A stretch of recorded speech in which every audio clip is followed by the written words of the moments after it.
Sejam todos muito bem-vindos a mais um webinar Abrap. Eu sou a Priscila Berti e nesta tarde de muito aprendizado falaremos sobre previdência complementar para os entes federativos. O nosso evento está repleto de conteúdo e presenças ilustres. Por isso, aproveitem e mandem suas dúvidas no ícone QIA, disponível na barra inferior de sua tela, que ao final teremos um debate. Aproveitando, agradecemos todos os palestrantes que estão conosco neste evento. E gostaríamos também de agradecer ao público expressivo de mais de 400 inscritos.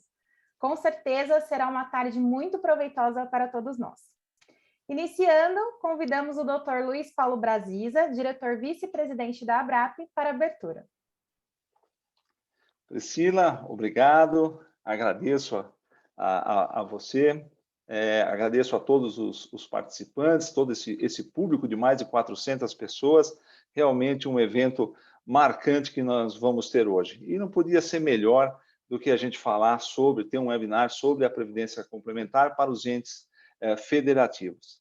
Aliás, eu já posso adiantar a todos os participantes que depois a gente vê o material que está sendo disponibilizado, toda essa conversa que nós vamos ter sobre esse processo de previdência complementar para os entes federativos. Isso aqui não é um webinar, isso aqui está parecendo já um workshop, porque vai ter uma profundidade muito grande, uma abertura muito grande nas conversas. Então, eu queria agradecer, em primeiro lugar, novamente, a todo esse público que está aqui nos acompanhando.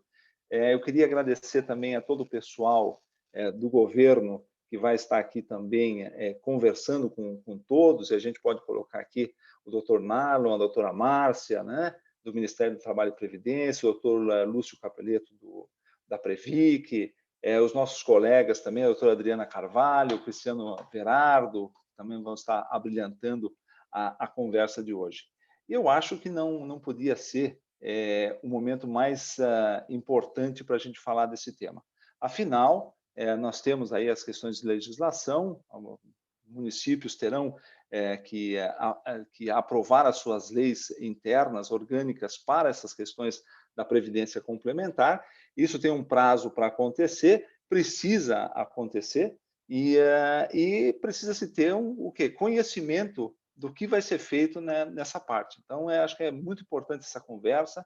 Nós temos aqui, de um lado, praticamente 1.000 municípios hoje do Brasil, 1.000 entes federativos que já aprovaram as suas legislações internas. Nós temos mais de 200 entidades que já foram criadas nesse sentido, e a Abrap ela vem nessa parte como um grande fomentador da previdência complementar. Ela vem unir o quê?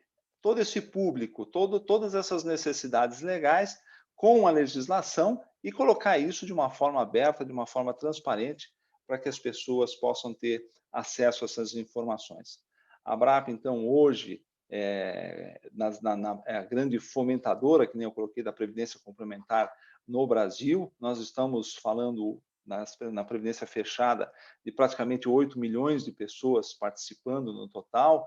Nós temos quase 3 milhões de ativos, participantes ativos, quase 900 mil assistidos, que são os nossos aposentados e pensionistas, e estamos falando já num valor algo em torno de 1 trilhão 150 bilhões de reais envolvidos. Além disso, também a Abrap vem com toda a carga de desenvolvimento financeiro, conhecimento, mercado, parte atuarial, e colocando esse conhecimento através da Universidade Corporativa da Previdência Complementar para todo esse público. Então, ao meu ver, como eu falei, acho um momento extremamente oportuno. Os palestrantes são de primeira linha. Eu acho que nós vamos ter momentos muito profundos de discussão dessa previdência complementar para os entes federativos. E faço assim, finalizo aqui a abertura. Afinal, a parte principal vai ser a fala deles. Então, não quero tomar o tempo dos nossos palestrantes. E devolvo a palavra para a Priscila. Dr. Brasisa, muito obrigada pelas palavras e presença em nosso webinar. É sempre uma alegria poder ouvi-lo. Dando continuidade, iniciaremos agora a nossa sequência de palestras. Mas antes, lembramos a todos que nos assistem que para encaminhar as suas dúvidas no ícone QIA aqui na barra inferior. Aproveitem os nossos palestrantes. Para dar início, então, temos a honra de convidar o Dr. Nailon Gutierre, subsecretário do Regime de Previdência Complementar do Ministério do Trabalho e Previdência, e Márcia Paim, coordenadora geral da SPREV. Dr. Nailon, Márcia, sejam muito bem-vindos e, por favor, fiquem à vontade. Boa tarde, Priscila, muito obrigado. Boa tarde ao Luiz Paulo Brasiza, aí representando toda a diretoria da ABRAP, a quem nós parabenizamos, né, pela organização desse evento. Boa tarde a todos que estarão aqui conosco, né, participando desse webinar como expositores, debatedores, e boa tarde também, e de forma muito especial, àqueles que estão nos acompanhando, né. Eu vou estar aqui junto com a Márcia, né, que é a nossa coordenadora geral de políticas e diretrizes de previdência complementar, representando a Subsecretaria do Regime de Previdência Complementar e representando a Secretaria de Previdência do Ministério do Trabalho e Previdência. Para aqueles que não me conhecem, né, eu devo dizer que, para mim, é uma satisfação poder participar deste momento de implantação da Previdência Complementar dos entes federativos, a Previdência Complementar dos servidores públicos, porque eu trabalho com essa matéria de Previdência dos servidores desde o ano de 2004. Tive a oportunidade de ser diretor e subsecretário dos regimes próprios de Previdência Social entre 2014 e 2018. Atuei na Secretaria de Previdência como secretário adjunto e secretário entre 2019 e 2021, e a partir do final do ano passado estou como subsecretário do Regime de Previdência Complementar. Eu vou pedir para a Márcia poder projetar, então, né, a apresentação que nós preparamos aqui, que vai orientar a nossa fala, a nossa exposição sobre esse tema da Previdência Complementar dos entes federativos para os entes federativos. E aí, então, já no próximo slide, né, nós temos aí um sumário da nossa apresentação, da nossa conversa nessa tarde. Eu vou fazer a primeira metade, a Márcia vai conduzir a segunda metade, e nós vamos começar ali falando um pouco sobre as etapas que foram percorridas, né, estão sendo percorridas, de implantação do regime de previdência complementar dos entes federativos, desde que nós tivemos a aprovação da emenda constitucional número 103, lá em 2019. Na sequência, eu vou falar sobre a questão da regularidade previdenciária, porque se até a emenda número 103, os entes tinham a opção de instituir um regime de previdência complementar, a partir da emenda, isso se tornou uma obrigação. E sendo uma obrigação, há um controle em relação ao seu cumprimento, que se dá por meio do certificado de regularidade previdenciária. Então, vai ser o ponto que nós vamos abordar na sequência. Depois vou estar mostrando como está o panorama hoje, né, de implantação da Previdência Complementar no país. Nós vamos ter a oportunidade de ver que a Previdência Complementar dos servidores públicos hoje já é uma realidade, com os números que nós vamos estar apresentando.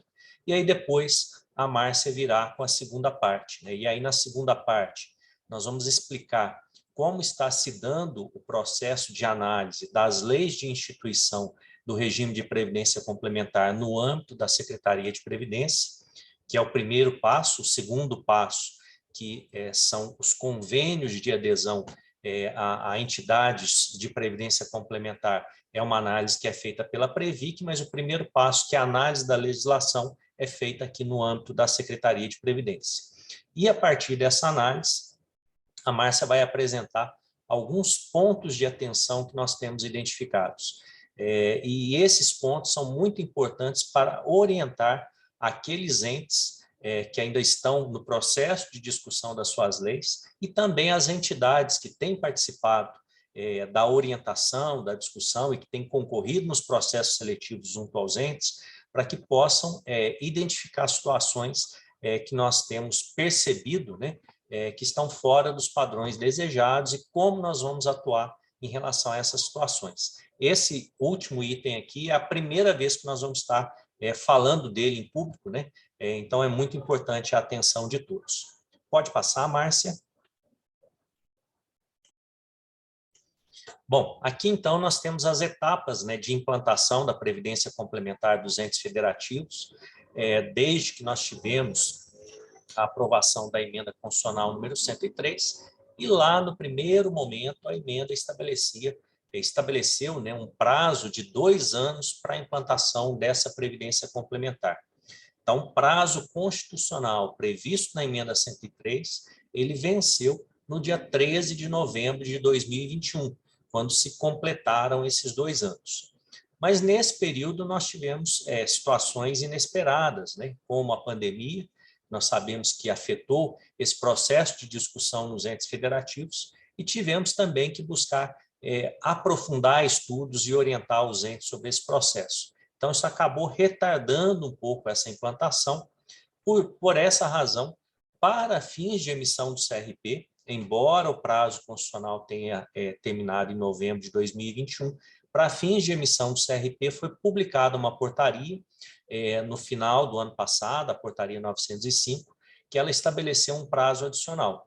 O primeiro prazo vencerá no dia 31 de março, que é o prazo para que os entes aprovem as leis de instituição do regime de previdência complementar e enviem essas leis para nós por meio de um sistema, que é o GESCOM, e a Márcia vai apresentar. Bom, aprovada a lei, vem a etapa seguinte, que é selecionar a entidade de previdência complementar que irá ofertar essa previdência no âmbito daquele ente federativo.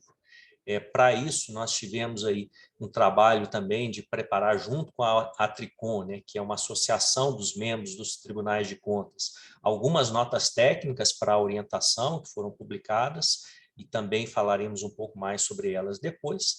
E depois nós temos um segundo prazo, que é o prazo que vencerá em junho de 2022, que é o prazo de aprovação do convênio de adesão pela Previc. Depois sabemos que isso não é um fim, né, porque instituída a Previdência Complementar, os entes federativos e as entidades vão ter que dar continuidade ao processo de comunicação, educação previdenciária com os participantes, e essas regimes, né, efetivamente terão o seu funcionamento à medida que os entes forem realizando os concursos públicos e tendo a admissão dos servidores, dos novos servidores que farão a adesão a essa previdência complementar. Pode passar, Márcia?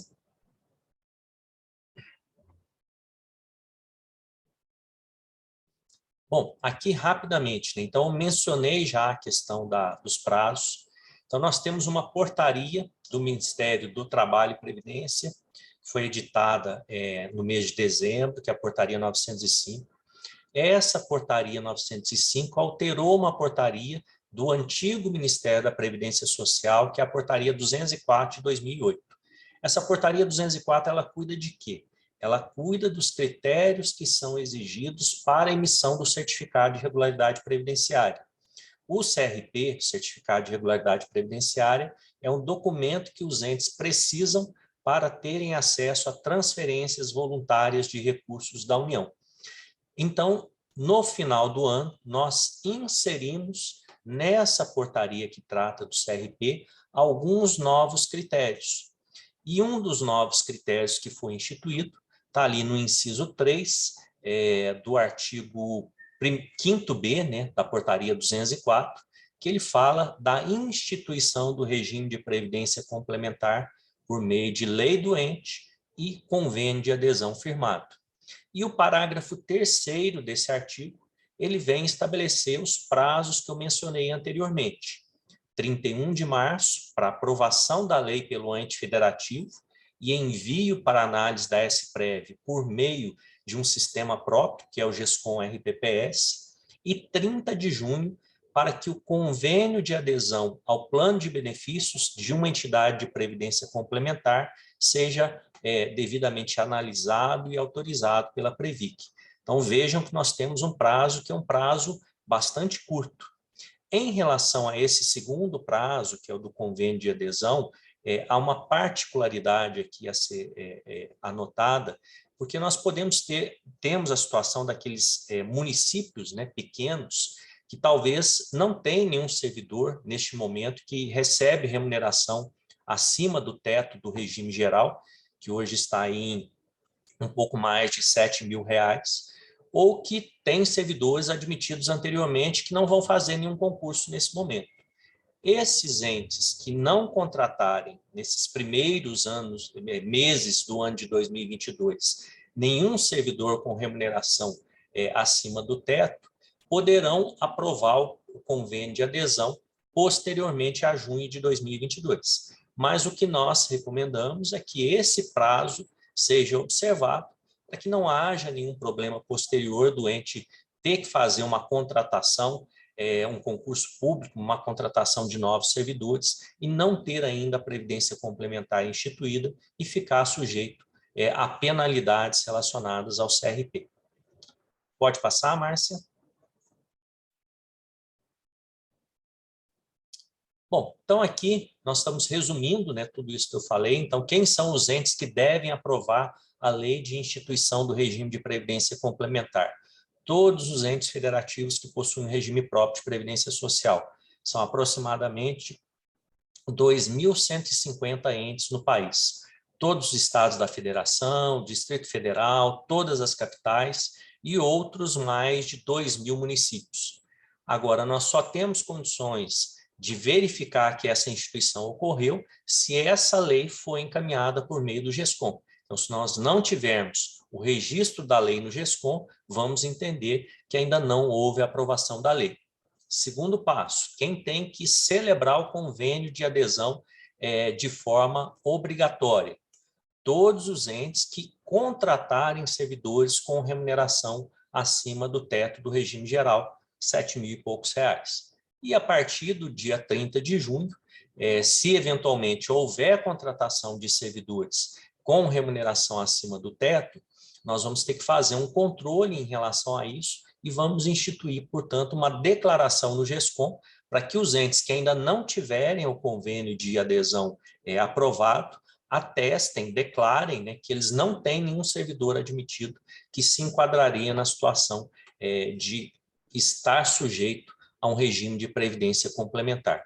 Sanção por descumprimento dessas obrigações, a perda do certificado de regularidade previdenciária e, nesse caso, não recebimento de transferências voluntárias de recursos da União, a impossibilidade de celebrar operações com instituições financeiras federais, entre outras, e também sanções que poderão ser aplicadas pelos tribunais de contas, né, aos dirigentes, pois os tribunais de contas têm um papel também de acompanhamento aí da sanidade, vamos dizer, das contas públicas.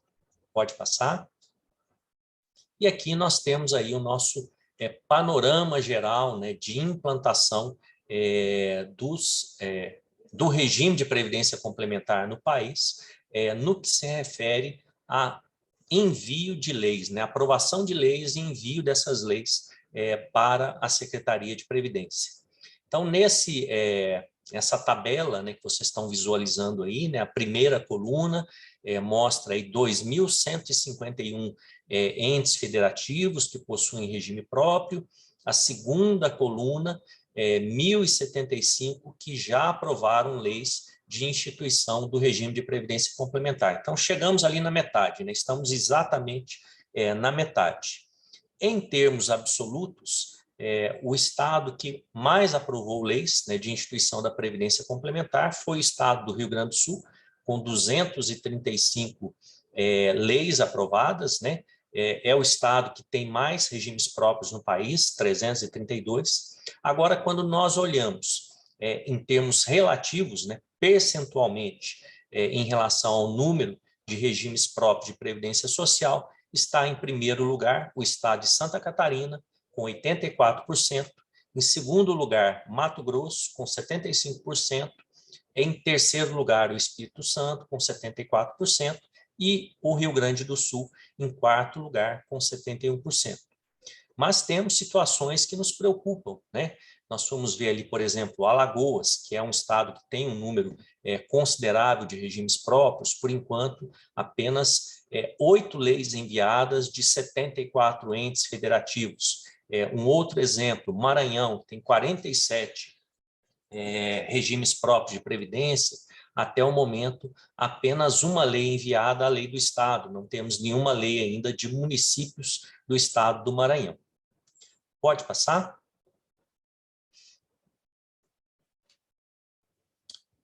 Esse aqui complementa, né, a visão anterior. Aqui nós temos aqueles regimes de previdência complementar que já estão em funcionamento, né? Então, olhando aí no mapa, tudo que está colorido em verde são regimes de estados que já estão em efetivo funcionamento.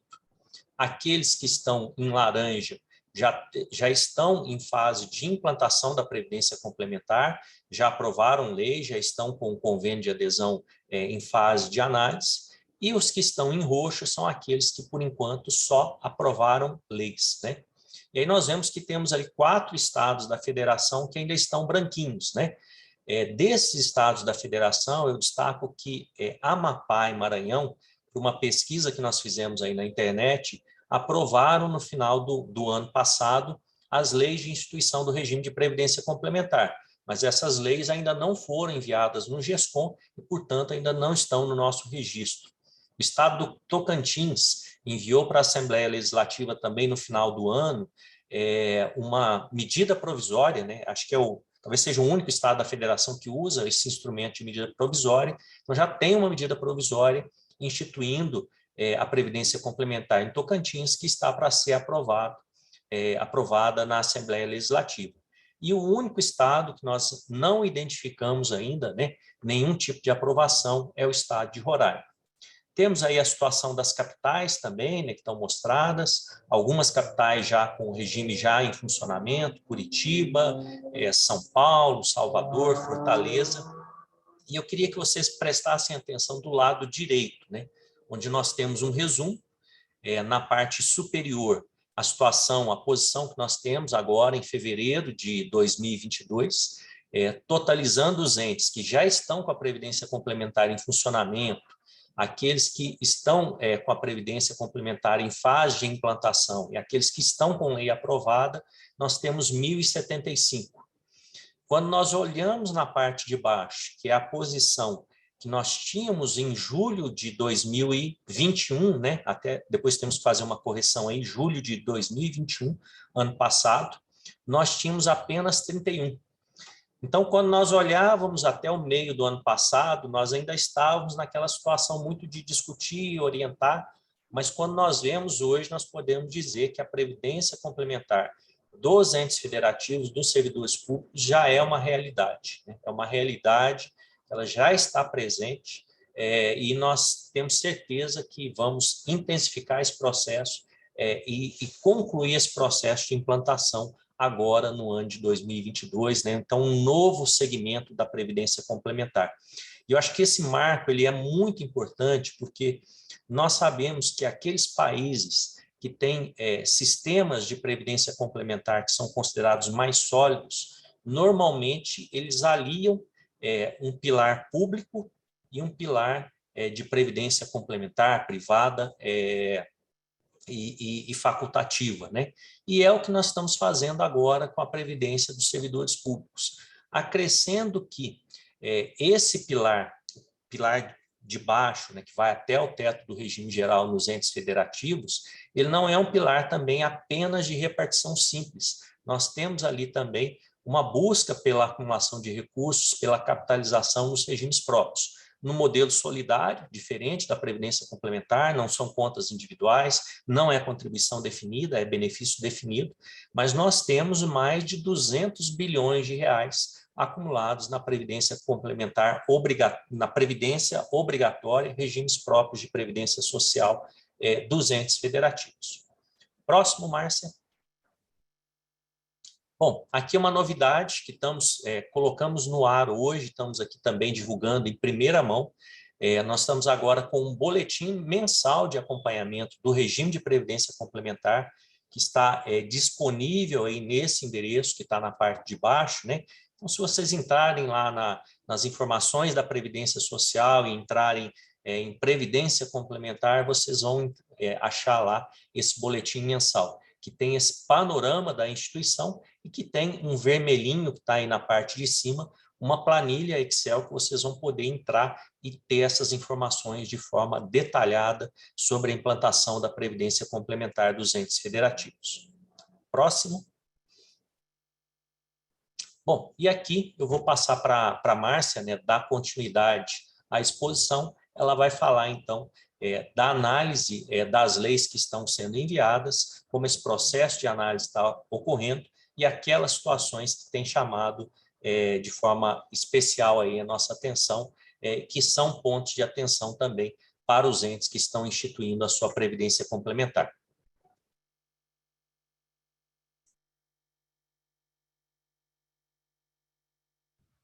Boa tarde a todos, estão me ouvindo? Então, vamos lá. Eu vou passar agora com vocês um pouquinho do nosso processo de análise aí das leis, né? Em geral, a gente ficou muito satisfeito com a aderência das leis, né, ao Guia de Previdência Complementar, então, uma boa aderência. As leis, de fato, tendem, né, a acompanhar a minuta que a Secretaria de Previdência, né, colocou no site, e agora a gente está fazendo análise de uma a uma para atender a portaria aí da CRP, da Regularidade Previdenciária, que diz que a lei tem que atender às normas gerais da Previdência Complementar. Então, a gente tem alguns critérios de análise, né, para verificar se a lei, de fato, está atendendo esses critérios, essas normas gerais do RPC.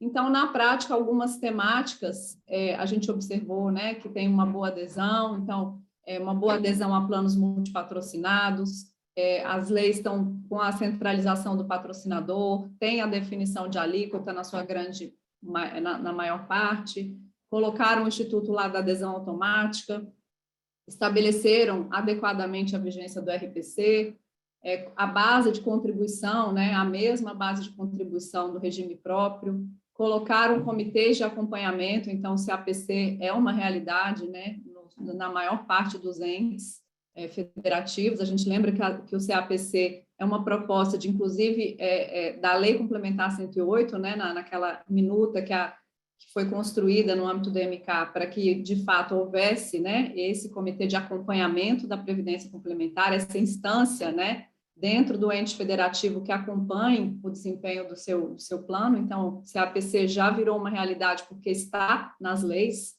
locais dos entes federativos. E também as leis, em sua maior parte, estabelecem, né, um processo seletivo para a contratação da entidade de previdência. Então, agora eu vou passar no próximo slide. Antes de entrar nos pontos de atenção, só lembrando que a gente recebe muita consulta de fala assim, como é que eu posso consultar uma lei? Como é que eu posso saber quantas leis tem no estado de Goiás? E se eu quiser entrar nas leis dos municípios, temos um banco de dados, a gente pode ver, né? Então, aqui eu só estou passando o caminho das pedras, né? Quem quiser pesquisar as leis, fazer uma análise, né? Temos o sistema GESCOM, né? É um sistema de consultas e normas dos RPPS, Previdência Complementar está lá dentro também. Então, tem essa caixinha aqui de normas, então é só selecionar, né, o tema aqui, que é Previdência Complementar de Servidor Público, filtrar o ente que se quer pesquisar, e aí vem lá toda essa legislação que foi enviada pelos entes, estão lá. Então, se quiser saber como é que está a lei de implantação de um determinado município, ou dos municípios onde a minha entidade, né, atua, então, o GESCOM está acessível para o público, né? Então, você pode buscar as leis ali, esse é o repositório oficial, e é aí que nós estamos fazendo a análise das leis.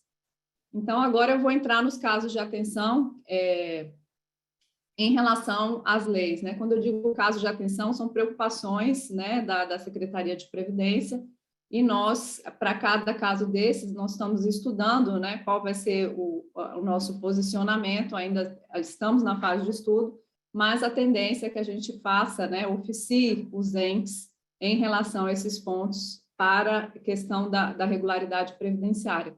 Então, eu vou entrar em cada um deles para a gente esclarecer, né? Então, sobre alíquotas de contribuição, esse eu acho que é a maior preocupação da Secretaria, né, nessa análise que temos feito das leis.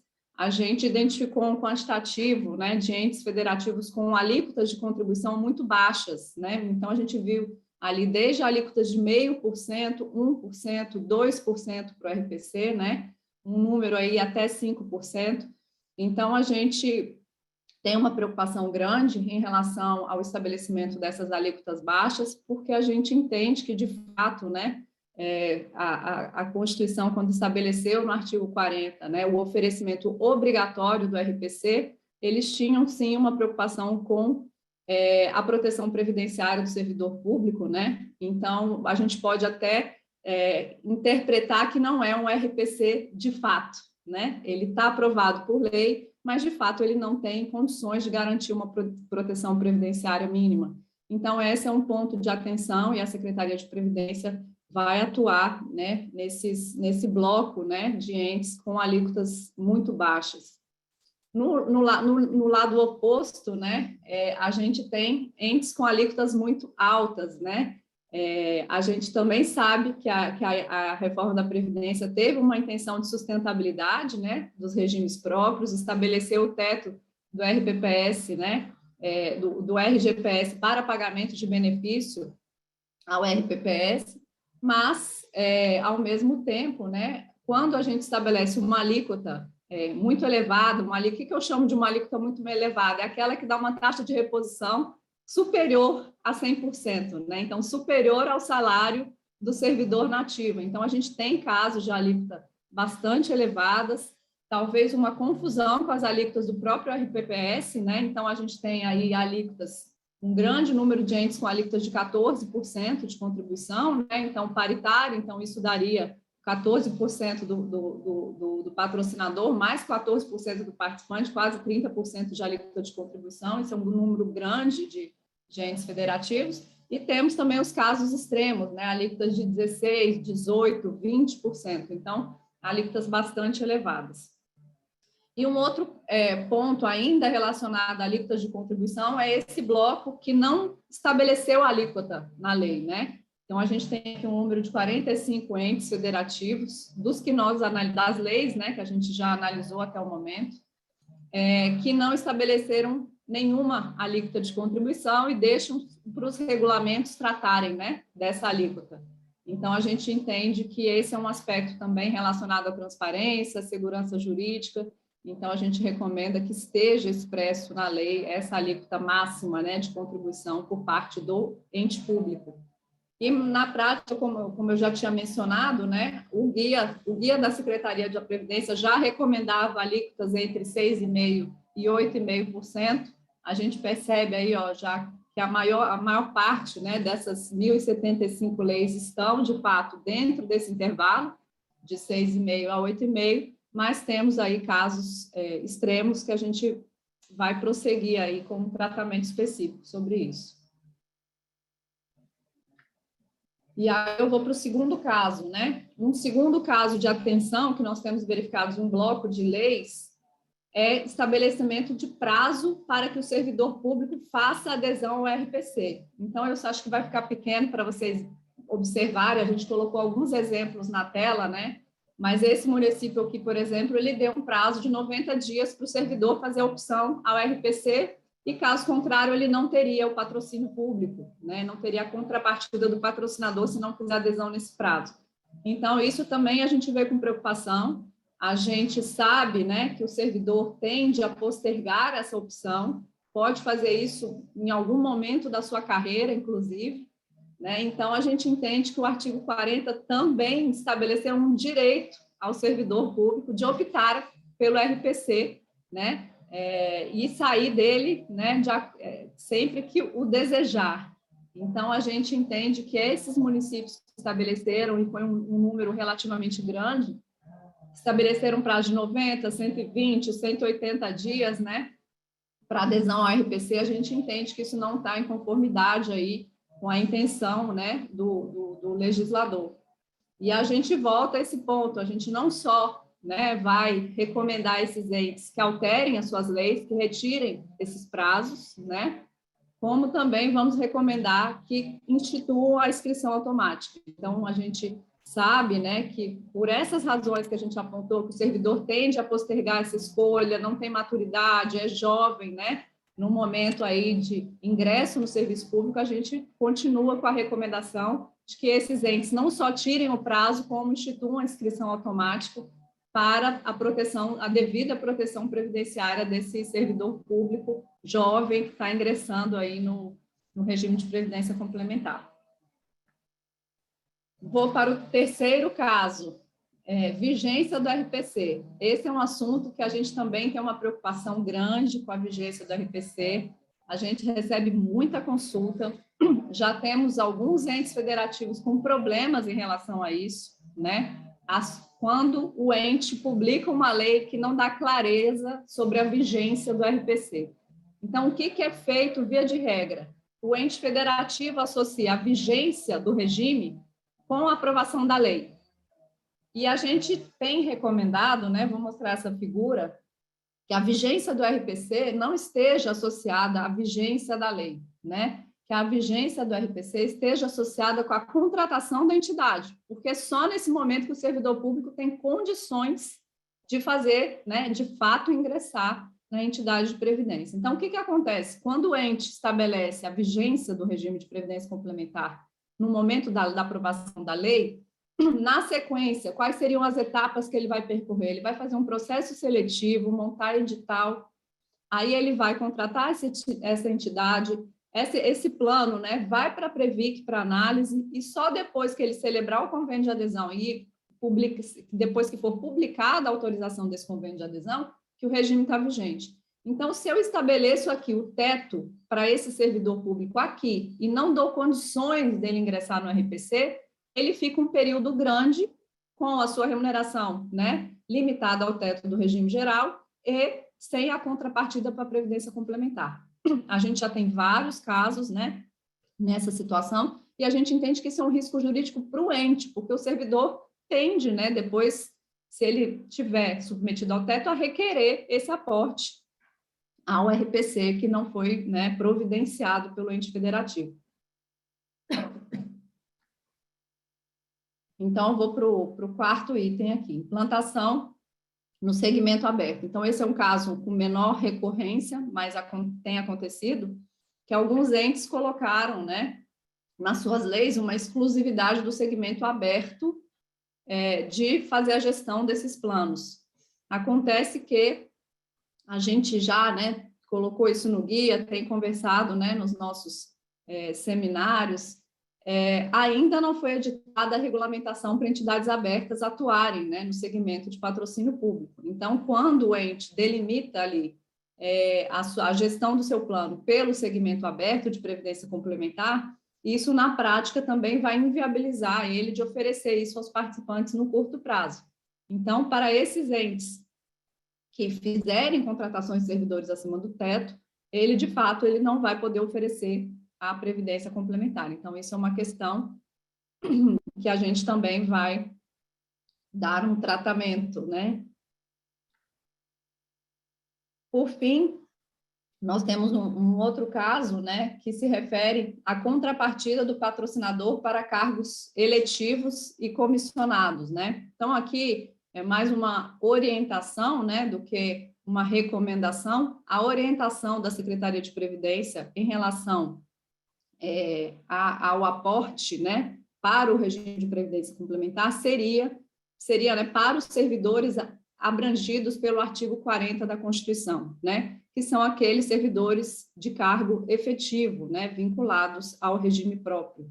A gente percebe que alguns entes federativos colocam o aporte do patrocinador para cargos comissionados, cargos eletivos. Então, isso é um ponto de atenção, né? De fato, esse grupo, a recomendação, né, a orientação do Guia da Previdência é que o aporte, em que pese o RPC, né, deva ser oferecido a todos os servidores, abaixo do teto, acima do teto, comissionados, né, temporários, ele possa ser oferecido a toda essa massa de participantes. O aporte regulado pelo artigo 40 se refere aos servidores de cargo efetivo. Bem, então, acho que comentamos aí, né, alguns pontos de atenção nesse processo, né, de análise de leis, e aí a gente se pergunta, ok, né, aprovamos nossas leis, somos 1.075 municípios com leis aprovadas, e cerca de 200, né, o Lúcio vai trazer aqui os números, com previdência, né, com convênio de adesão aprovado. Então, eu tenho um grupo grande aí, né, eu tenho cerca de 800 municípios que estão com lei aprovada e aptos para contratar entidades de previdência. Então, quais seriam as próximas etapas, né? Então, esses quase 800 municípios, eles, conforme o Narlon comentou, né, tem uma recomendação de que realize um processo seletivo. Então, no Brasil todo, já estão acontecendo inúmeros processos seletivos. Então, as entidades interessadas podem, né, buscar, e os entes interessados também podem buscar informações, né, sobre esses processos seletivos. Um caminho, né, interessante, eu trouxe aqui, né, em destaque, primeiro, as recomendações de como conduzir esse processo seletivo. Não vou entrar em detalhes hoje, né, sobre o processo seletivo, mas a gente lembra, né, que tem uma nota da Tricom bastante detalhada, trazendo recomendações sobre a realização desse processo. A Tricom editou uma segunda nota complementar sobre esse ponto, né, para dar ressaltar, né, a importância de que o processo seletivo, de fato, né, utilize quesitos quantitativos e qualitativos, né, e que fundamentem a escolha da entidade. Então, isso é fundamental nesse processo, que os entes fundamentem as razões de escolha de uma entidade em detrimento de outra, e a Tricom também destacou a importância de que o ente não utilize somente o critério de porte ou tempo de existência da entidade. Então, quando o ente pontua, né, esses critérios, porte e tempo de existência, ele, de fato, tende a comprometer a concorrência nesse processo seletivo, né? Então, o ideal é que esses critérios não inviabilizem a concorrência entre as entidades. Então, a Tricom soltou uma segunda nota com essa complementação.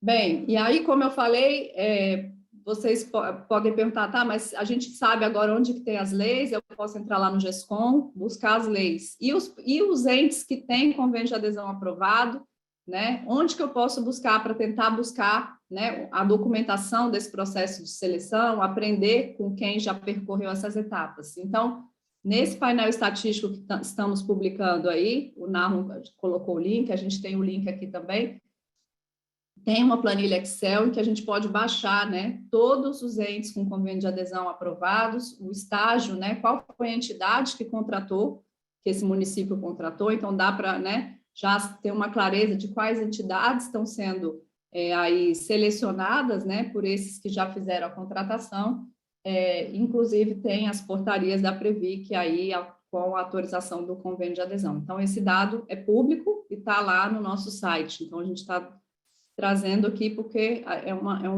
sempre é uma pergunta onde é que essa informação pode ser buscada.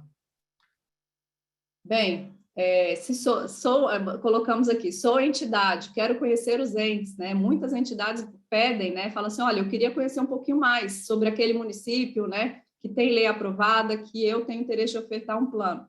Então, a gente lembra que temos um painel estatístico aqui no site da Previdência, né? Na seção de RPPS, tem informações interessantes, desde a regularidade previdenciária desse ente, né?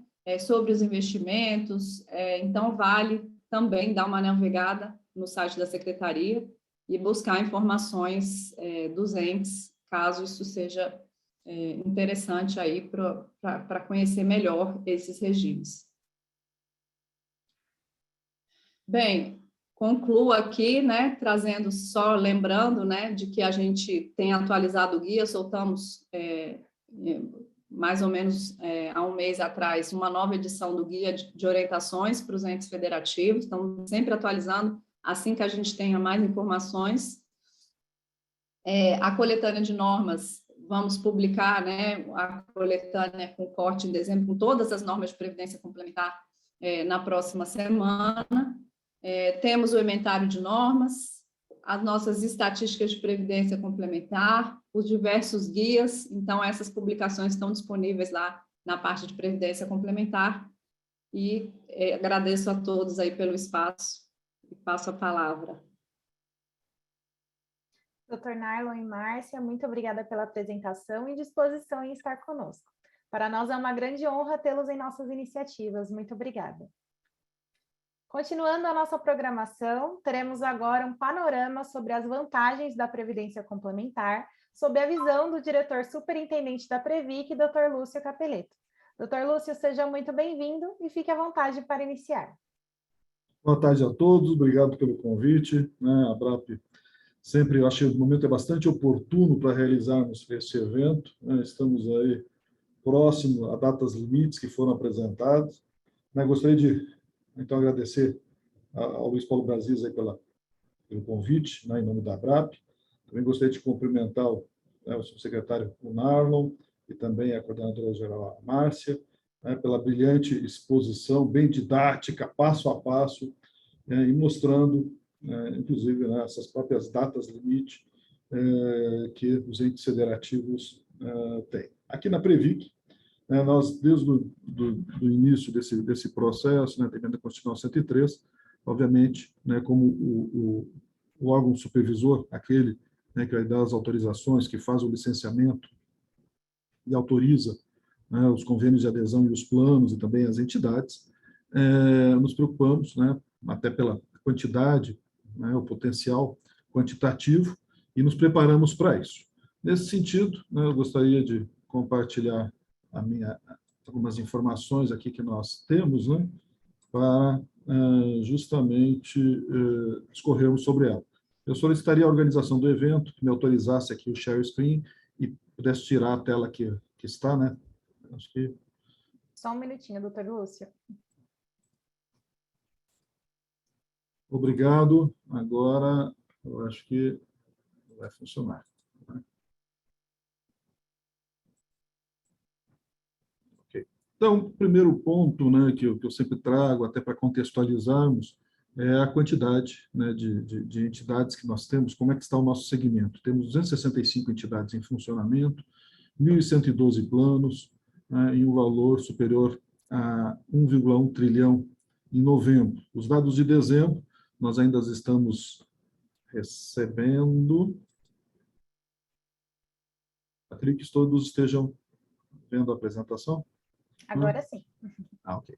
Os dados de dezembro nós ainda estamos recebendo, então pegamos os dados de novembro, que estão fechados. Nesse aspecto, aproveito aí para solicitar ao sistema o encaminhamento das demonstrações, das informações contábeis, até mesmo para nós termos essas informações mais atualizadas e mais prontas possível. Como todos sabem, as informações de dezembro, o prazo é até 28 de fevereiro, mas nada impede o envio antecipado, e isso é muito bem-vindo. Temos aí uma população de 7,9 milhões de pessoas, sendo 3,9 milhões de participantes e assistidos.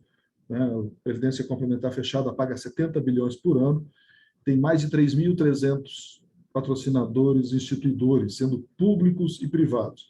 Então, eu acho é bom trazer esses números, porque agora nós vamos falar da dimensão aí dos entes federativos, do que nós estamos, a razão aqui da nossa apresentação.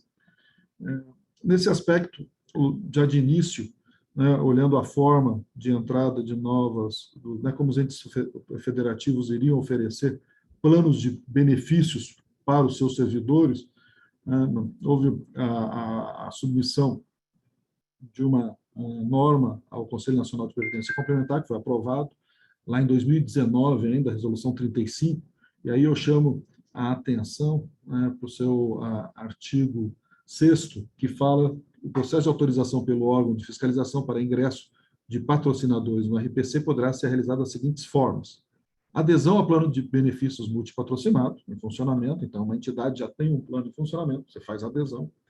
A criação de plano de benefícios, e aí dependerá, sim, da viabilidade econômico-financeira desse plano, e nós vamos ter que analisar a quantidade de expectativa de receitas e de despesas que incorrerá, e, claro, para os entes públicos, a gente sempre observa a questão da paridade, E a criação de FPC, que é algo já num outro patamar, e aí foi fixado o número de 10 mil participantes, porque entendemos que realmente requer uma quantidade de participantes para ter escala e poder funcionar adequadamente.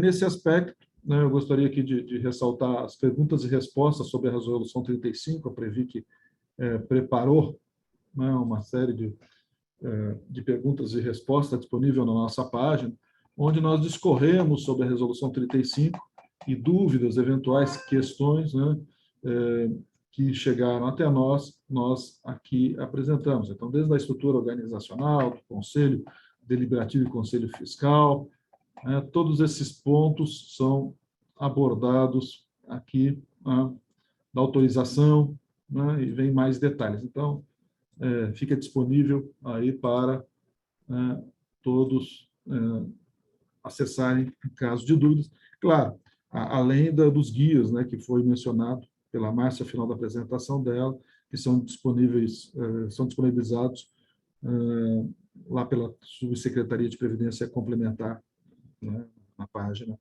da Secretaria de Previdência. Em termos de número, né, em termos de estatísticas, nós temos aí que 12 entidades, né, foram procuradas por estados. Em termos de municípios, foram 11 entidades. A soma de 12 e 11 não é 17, obviamente, mas é que algumas atendem tanto estados como municípios. Então, o total são 17 entidades das 265 que têm sido procuradas para gerir, né, os planos de estados e municípios. Em termos de autorizados e implantação, né, colocamos juntos aqui, nós temos 159, 157 de municípios e 2 estados, em funcionamento 40 estados, planos em funcionamento. Mas, Lúcio, né, a quantidade de estados é menor que isso. Sim, é porque o estado, para cada um dos seus poderes, poder judiciário, poder legislativo, poder executivo, encaminha um plano e cada um, né, é contado individualmente. E, em termos de municípios, temos 26 em funcionamento. Então, dá para observar já claramente que temos uma quantidade bastante expressiva de planos que foram, né, municípios que foram autorizados, os planos estão autorizados, mas falta povoá-los, falta realmente entrar em funcionamento. O total são 225, né, esse é o número que nós temos, e sobre esses números, né, então, como eu falei, 225 entes divididos em 17 entidades, 2 entidades autorizadas estão sem planos ainda, né, 66 entes com planos em funcionamento, 33 por adesão a plano existente, e 33 em plano próprio, né, ou na sua própria entidade, e 157 entes com planos autorizados, aguardando o início de funcionamento. Como eu disse, 2 em implantação. Temos uma média de 20 adesões por semana, em média. Então, claro que esses números, né, se modificam. Qualquer gap em termos de atualização, né, os números, eles 20 por semana, né, no mês estamos falando de 80, então há um crescimento aí, e acreditamos que isso vai aumentar, até pela proximidade, né, das datas limites. Nesse aspecto, né, a gente tem visto, né, a utilização de que 70% das autorizações tem sido por meio do licenciamento automático, e isso a gente se preparou, né, a Previc, vendo o potencial aí de 2.150 entes, né, entre estados e municípios, que foi mencionado, inclusive, na apresentação do subsecretário do NARRO, que seria uma demanda bastante expressiva. O que foi feito? Se fez modelos, né, de convênio de adesão para fins de licenciamento automático e de planos. Então, se o ente federativo identifica, né, que aquele convênio de adesão lhe atende e aquele plano lhe atende, né, ele faz o licenciamento automático. O licenciamento automático basta protocolar na Previc, ele já está aprovado.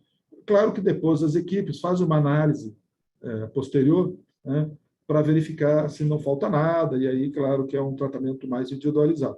Em princípio, tem funcionado muito bem, porque é um convênio de adesão, né, previamente analisado, foi a Previc que disponibilizou, assim como o próprio plano, né, em termos de regulamento. Então, isso tem viabilizado, né, uma quantidade significativa em pouco tempo. Tá?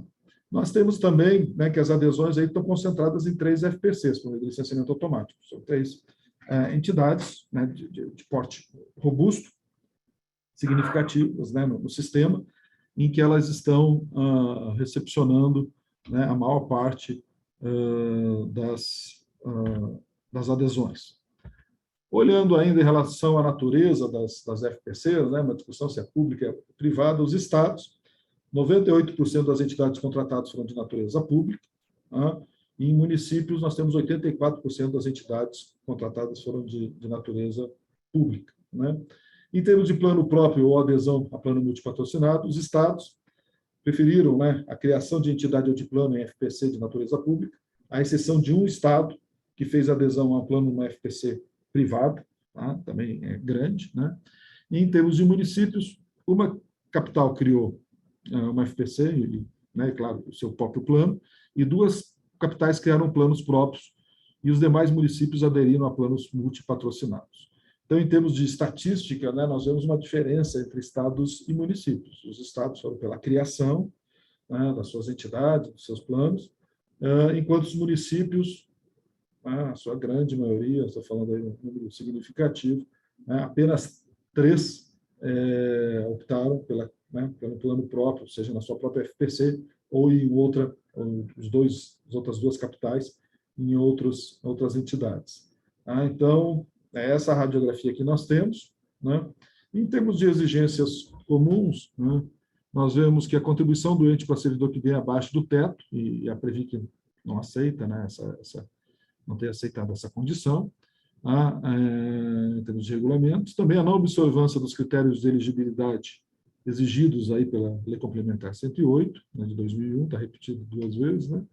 E na contratação de seguros, regulamentos inserem regras operacionais que devem estar no contrato com a seguradora e não com o regulamento. Então, está indevido no próprio regulamento o tratamento do seguro, as regras operacionais. Então, basicamente é isso. A Previc está preparada para recepcionar uma grande quantidade, como a gente gosta aqui de ressaltar, tem o licenciamento automático, ele foi preparado para isso, está na página da Previc, né, nós estamos aí sempre à disposição, tem as informações, as perguntas frequentes também à disposição, e as nossas equipes aqui, as nossas ouvidorias, por favor, se tiverem qualquer outra dúvida, a Previc está à disposição. Acreditamos sim, né, precisa ter essa preocupação com as datas de 31 de março, que foi falado, aprovação da lei, né, do RPC, vou reiterar aqui, e até 30 de junho tem que estar com esse convênio pronto no âmbito da Previc. Então, né, dessa forma, quando é utilizado o licenciamento automático, o processo é muito tranquilo. Né? Existe modelo, já está pré-aprovado. Essas entidades, tem algumas entidades que têm modelos próprios pré-aprovados também, que diferem um pouco da Previc, mas eles foram certificados, eles foram analisados previamente, então foi-se dada, né, a aprovação. Tá? Agora, se chega com um regulamento totalmente diferente, com muitos detalhes, obviamente, né, as equipes técnicas da Previc terão que analisar isso, demanda mais tempo. Mas acreditamos, né, que isso seja exceção, né, e, de forma geral, aí nos prazos, né, claro que os entes federativos que tem que ter a iniciativa, né, e adotar a ação para que isso aconteça. A Previc está, reitero, né, aí pronta para recepcionar esses processos e acreditamos aí, né, que dentro dos prazos fixados a gente possa implementar para todos esses entes federativos. Obrigado a todos, né, coloco a Previc à disposição e retorno para você, Priscila. Um abraço. Dr. Lúcio, muito obrigada por compartilhar seu conhecimento conosco nesta tarde. Agradecemos também pelo aceite e presença em mais um evento ABRAP. Agora, é com prazer que ouviremos a secretária executiva do Colégio de Coordenadores de Governança e Riscos da ABRAP, Adriana Carvalho. Olá, Adriana, seja bem-vinda. A palavra é sua, viu? Fique à vontade. Obrigada, Priscila. Quero parabenizar aqui aos palestrantes que me antecederam, cumprimentá-los, agradecer à ABRAP pelo convite e dizer que é uma satisfação enorme poder conversar um pouquinho com vocês, né, com todos os participantes, para poder explicitar aí no meu caso, entendimento a respeito da nossa governança forte, né? Nesse processo de aprimoramento que nós estamos experimentando aí há muitos anos, e com certeza esse arcabouço, essa experiência adquirida, faz uma grande diferença nesse processo de escolha aí das entidades que está sendo feito pelos entes da federação. Eu vou também me valer aqui de umas telas, tá? Vamos lá. E vocês me dizem se está ok, se está disponível aqui. Ótimo. Muito bom. Vamos falar um pouquinho, e rapidamente, né? A gente gostaria de... Adriana, desculpe, nós estamos vendo a sua tela, mas ela não está em modo apresentação, tá? A gente está vendo a tela do PowerPoint. Talvez tenha um delay, viu? Deixa eu ver. Eu vou tentar novamente, só um momentinho. Tá bom.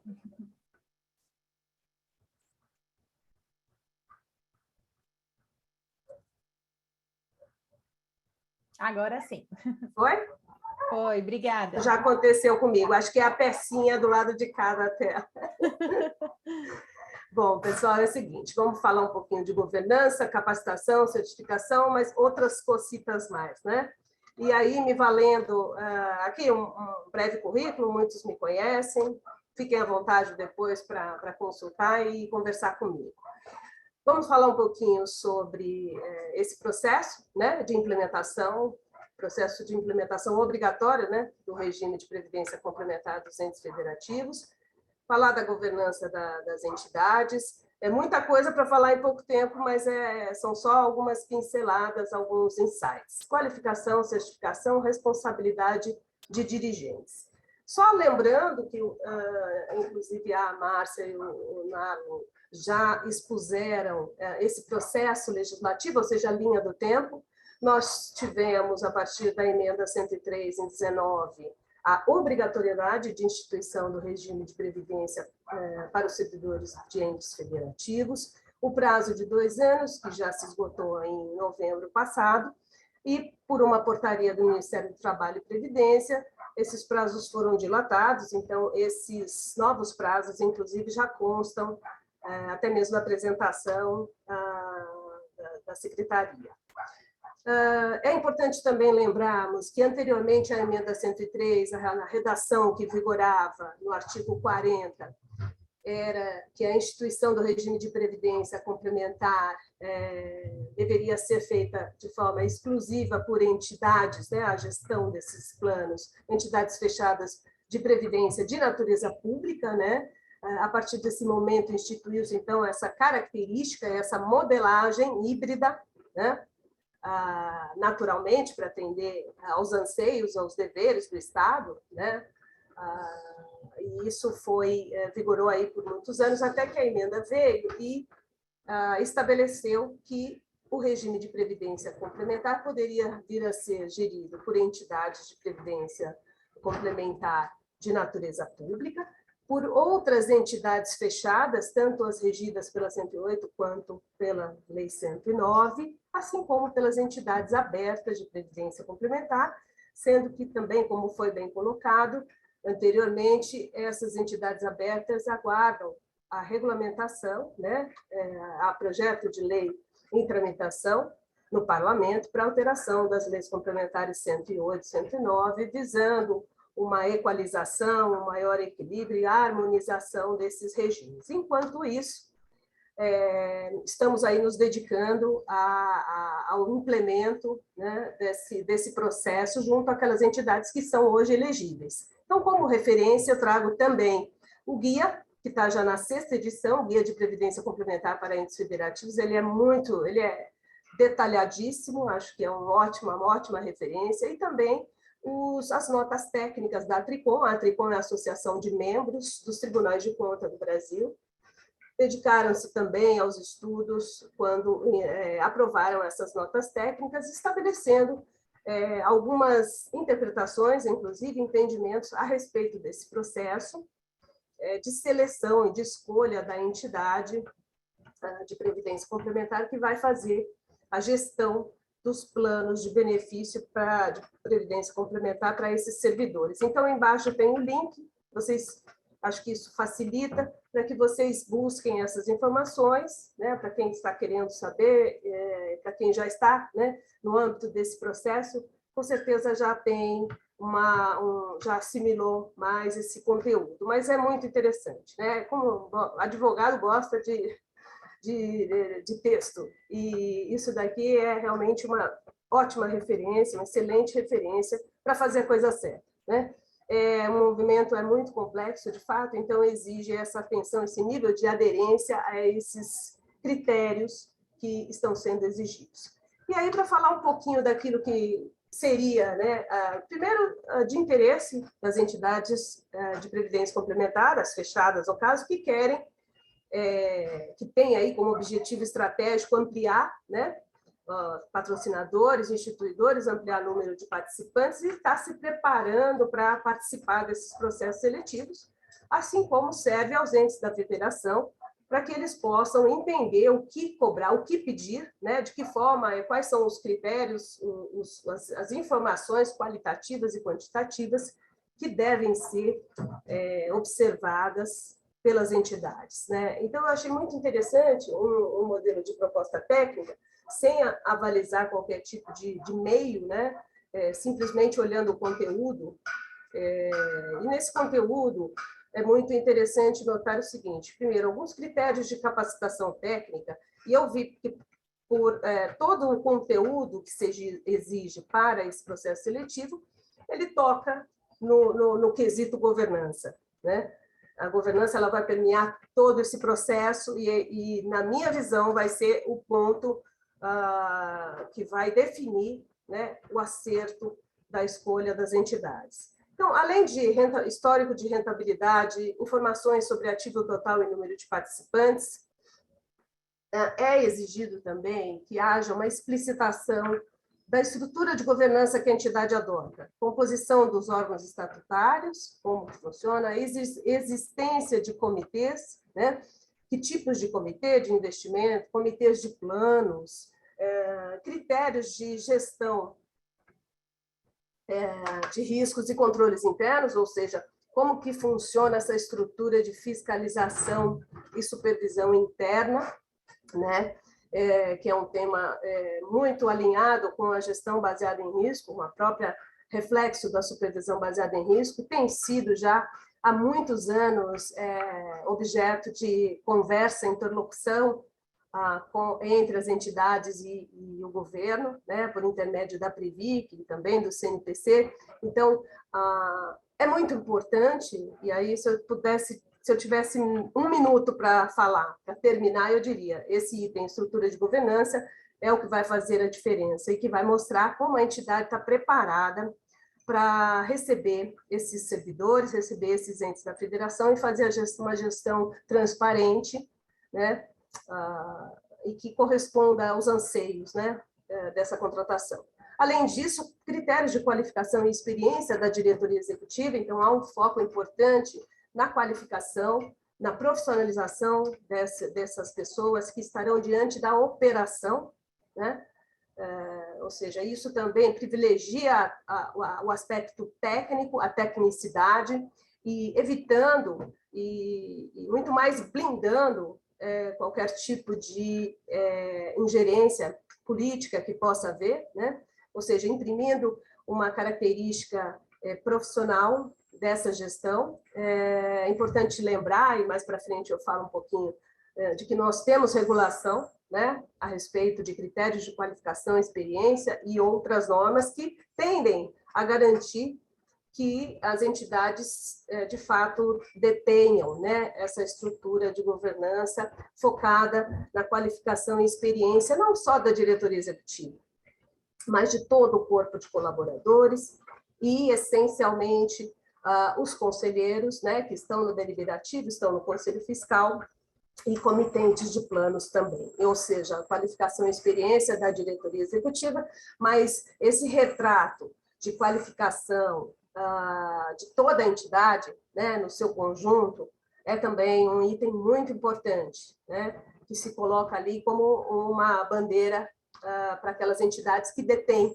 esses critérios. Algumas condições econômicas também são exigidas, forma de custeio para administrar os planos, ou seja, qual taxa de administração, taxa de carregamento, valor de despesas administrativas por ativo e por participante, necessidade e forma de eventual pagamento de aporte inicial pelo patrocinador, ou seja, algumas questões que vão, de fato, fazer a diferença na hora da escolha também, em conjunto com aqueles critérios que são qualitativos, né? Ou seja, que demonstram a qualidade da gestão, da estrutura de governança que está implementada. Além disso, em relação aos planos, suporte para a implantação do plano, canais de implantação, de comunicação e atendimento de participantes, ou seja, a entidade precisa demonstrar que ela tem capacidade, né, de ampliar os seus canais e de fazer um atendimento adequado, de implementar uma linguagem simples, acessível, né? Nós sabemos que é um processo de assimilação, de convencimento, então também é necessário que a entidade esteja preparada do ponto de vista da comunicação e relacionamento, isso é a matéria do Cristiano. Plano de educação previdenciária, né? Listar os canais e recursos utilizados para a execução desse plano e as ações que estão em curso na entidade. É muito importante lembrar dos planos de educação previdenciária, que realmente são uma grande bandeira, inclusive mundialmente, né? Não só na Previdência Complementar Fechada, mas assim, disseminar, né? E estimular essa consciência daquele participante de como ele deve atuar na gestão daqueles recursos, notadamente porque nós estamos falando aqui de planos de contribuição definida e, eventualmente, ele terá até uma opção por perfis, né, de investimento. Então, é importante que ele compreenda essa dinâmica, é importante que ele compreenda a importância do aporte, a importância de eventual aporte extraordinário, inclusive, né, que estaria fora aí da contrapartida, mas é aquilo que é a mais que ele pode colocar. Enfim, essas ações também devem ser demonstradas. Além disso, dizer sobre benefício de risco, né, se os benefícios de risco são oferecidos pelo plano, como são, por intermédio de contratação, segurador, enfim, dar toda a informação necessária para que o ente federativo possa utilizar essas informações como elementos para a tomada de decisão, né, para a escolha da melhor proposta técnica, e não só focada em aspectos financeiros, né? E informações complementares que também dão um overview de governança, né? Além de política de investimentos, dizer se existem os perfis, se os contratos com gestores internos e internos são fiscalizados, né? Se existe esse relatório circunstanciado de gastos, acompanhamento de qualidade com metas, descumprimento de cláusula contratual, enfim, todo o tratamento que se dá aos prestadores de serviço, notadamente aqueles que fazem gestão dos ativos, né? Nós temos uma regulamentação também específica, tanto do Conselho Monetário Nacional quanto da Previc, para se fazer, para se estruturar esse tipo de gestão de acompanhamento e monitoramento desses prestadores, auditoria interna, ouvidoria, canal de denúncias, manual de governança e selo de autorregulação. Lá no final a gente vai falar um pouquinho da autorregulação, mas isso aqui me mostra claramente que a entidade ela já tem que estar um passo à frente, né? Já tendo estabelecido uma estrutura cuja implementação vem sendo estimulada desde a Resolução 13, em 2004, né? Que também vou tratar. Quem de governança não vai falar da Resolução 13? Mas o que nos mostra aqui, evidentemente, que toda aquela estrutura sugerida, né, como uma boa prática, algumas obrigatórias, são, né, demandadas nesse processo seletivo. Manual de conduta e ética, práticas para mitigação de conflito de interesse. Esse ponto, falando de contratação, de ente federativo, né? E é uma questão que permeia a nossa vida, né, nas entidades fechadas. Naturalmente, né, nós temos representatividade nos órgãos de governança e nós lutamos sempre para mitigar e reduzir ao máximo situações de conflito de interesse. Por quê? Porque a governança deve corresponder, ela deve ter uma boa resposta para esse tipo de situação em que qualquer pessoa esteja em situação de conflito, né, do seu interesse próprio ou de um terceiro contra o interesse maior do plano de benefícios e da entidade. Se eu pudesse resumir por que a governança precisa existir, no caso de uma gestão de recursos fiduciários, ela também tem um grande fundamento na consecução do objetivo, ou seja, é a base da governança, né? É o conflito de agência, né? Divulgação de valores gastos com serviços de terceiro, ou seja, informar. Tudo isso é regulatório, praticamente, né? Algumas coisas não estão ali como imposição na nossa regulação, mas nós temos, né? Divulgação da remuneração de conselheiros, dirigentes e administradores, de forma consolidada ou individualmente, separada dos encargos e salários.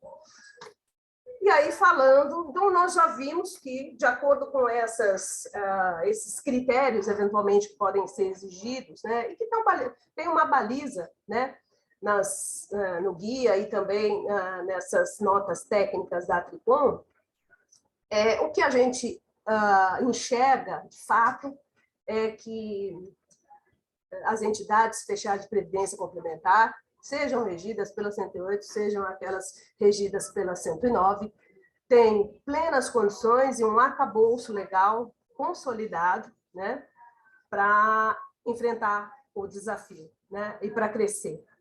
E para assegurar da transparência e da segurança jurídica, tanto para os entes federativos como para os servidores que vão aderir, né, que eles tenham essa segurança e a certeza de que estão num ambiente, inclusive que tem, além de mecanismos internos de fiscalização, tem a Previc, num processo muito positivo, né, de supervisão, em que há uma conversa, né, uma abertura importante para se chegar, né, sempre ao melhor ponto, ao melhor termo. Então, essa parceria é essencial.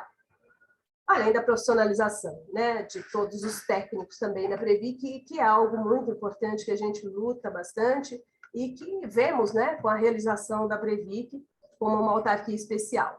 Bom, e aí, falando um pouco de governança, para aqueles entes da federação que ainda estão conhecendo a nossa realidade, como eu disse, Resolução 13 é a Bíblia, né? É aquilo que a gente tem como um parâmetro maior, como se fosse a Constituição Federal. E a Resolução 13, olha, ela já tem muitos anos, né? Daqui a pouco está fazendo 20 anos e ela continua moderna, na minha visão. Por quê? Porque ela não incorreu no equívoco de detalhar, de ir no detalhe, né? Ela estabeleceu princípios. E quando ela diz no artigo 1º que esses princípios, regras, devem ser adequados à porte, complexidade e riscos que as entidades e que os planos de benefício podem oferecer, ela fecha o cerco e diz, olha, esses critérios você deve observar. Se você entender que, diante desses critérios, você me explica que não vai praticar determinada boa prática, por isso, por aquilo, e isso for algo factível, possível, ok. Então, essa flexibilidade e a possibilidade de você fazer uma avaliação própria, por isso, quando a gente falava em modelo proprietário de risco, muita gente abriu o olho, mas é isso, gente, é conhecer a estrutura, os desafios, os gaps, os próprios riscos, né, que foram já identificados para estabelecer qual é o tipo de governança, o sistema adequado para você. Sempre lembrando de economicidade, né, de adequação da relação custo-benefício. E aí, desculpa que às vezes a gente coloca um monte de ideias na tela, né?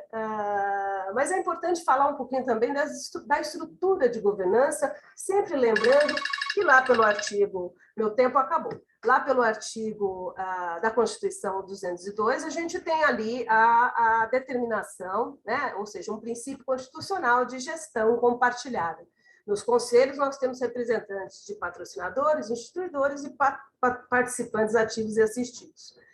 E aí eu só faço uma pincelada aqui para dizer que, além da estrutura mínima obrigatória, que é de Conselho Deliberativo, Conselho Fiscal e Diretoria Executiva, a própria Resolução 13 traz a possibilidade de instituição de comitês temáticos, comitês de planos, e aí eu vejo, dentro da ótica de um fundo multipatrocinado, eventualmente, não haverá, e se for ainda premido por número máximo de cadeiras, como é o caso da 108, ou ainda que seja 109, você não vai fazer um conselho de 50 pessoas, percebem que isso também não é eficiente, né?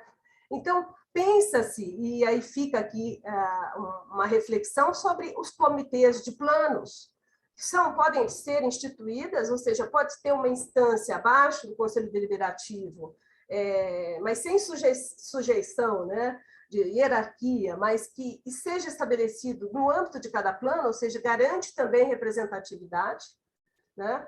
E outra, o assunto, é o métier, é o meio para se tratar de assuntos específicos daquele plano. Então, o comitê de plano é algo que precisa ser pensado naquelas entidades, e também pode ser um alvo, uma estrutura importante para os entes da federação, para que se garanta ali uma instância de representatividade, né? Inclusive com maior tecnicidade, porque vai tratar de assuntos mais a miúde do que o Conselho Deliberativo, que é um órgão estratégico, né? E aí a novidade que eu vejo nos projetos de lei de harmonização é o Comitê de Acompanhamento da Previdência Complementar, como a Márcia fez referência, em alguns projetos de lei, eles já são realidade, né? Eu acho perfeito, acho que, de fato, os entes federativos eles precisam começar a assimilar a questão da responsabilidade de fiscalização e acompanhamento desse plano de benefícios. E aí seria mais uma estrutura, só que no âmbito do ente federativo. Qualificação também é um item indispensável, tudo contém na 13. Né? A 13 ela diz, olha, precisa ter qualificação e experiência necessária para cumprir essa grande tarefa, essa missão que é fazer gestão de planos de previdência complementar. E nesse caso, além da qualificação, né, nós temos critérios objetivos, ou seja, todas as entidades fechadas precisam exigir dos seus conselheiros e seus diretores e comitentes alguns requisitos específicos, né? Esses requisitos podem ser aferidos por habilitação, que é um processo de licenciamento da Previc. E antes da habilitação, a certificação profissional é obrigatória, né? Nós temos, dependendo da característica da entidade, 100% dos membros, sendo 109, você tem que ter a maioria dos membros certificados.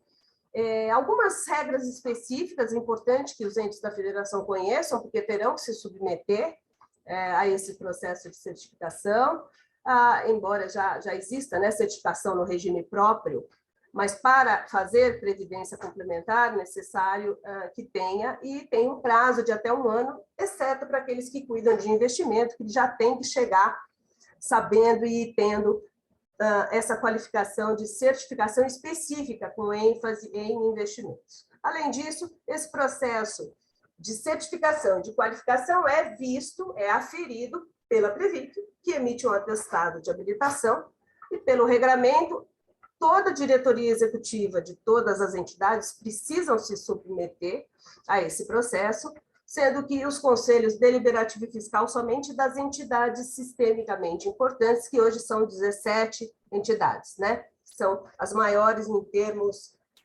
de participantes e de patrimônio também.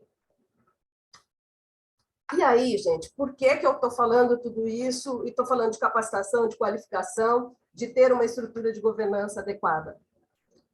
Não é um fim em si mesmo, mas é a consciência do dever fiduciário, né? Como eu falei, somos gestores de recursos fiduciários.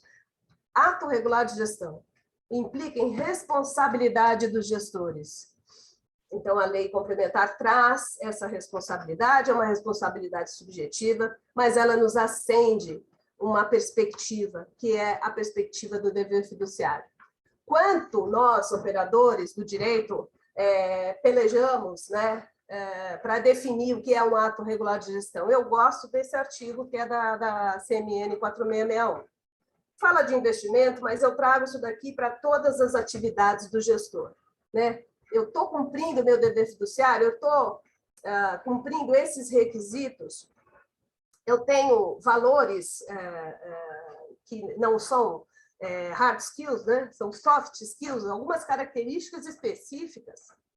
Isso precisa ser visto, e os entes da federação também precisam observar que estarão sujeitos, a depender da função, inclusive que venham deter em conselhos e em comitês, estarão sujeitos à responsabilidade também. E aí, como referências, né, não posso deixar de citar a autorregulação, que é um projeto muito importante para a ABRAP e para o sistema, né? Muitas entidades estão percorrendo o caminho. Temos o Código de Investimentos, já na segunda edição, temos o Código de Governança Corporativa, que é um enorme guarda-chuva, e estamos em execução com o Código de Qualificação e Certificação. Conheçam o projeto de autorregulação. A autorregulação, inclusive, é um dos requisitos de qualificação, né? E mostra um compromisso da entidade com o fazer bem, né, do ponto de vista aí da governança. E, para finalizar, eu tenho aqui o trabalho, fazendo a propaganda das comissões de governança e riscos da ABRAP. Conheçam, nós temos inúmeros materiais técnicos produzidos. Aqui eu trouxe alguns, são feitos de forma coletiva, a autoria dos membros que participam das comissões, são profissionais das entidades fechadas, com muita experiência, com muita vivência, vale a pena vocês conhecerem. Enfim, o recado que eu deixo, gente, ninguém melhor que entidade fechada para fazer gestão de previdência complementar, né? E, com certeza, esse arcabouço, essa experiência adquirida faz toda a diferença nesse processo de escolha pelos entes federativos, tá bom? Muito obrigada, e deixo aí meus contatos para a gente conversar mais tarde. Obrigada. Passo a palavra para você, Pri. Obrigada, Adriana. Com certeza a sua participação agregou muito a este evento. Obrigada.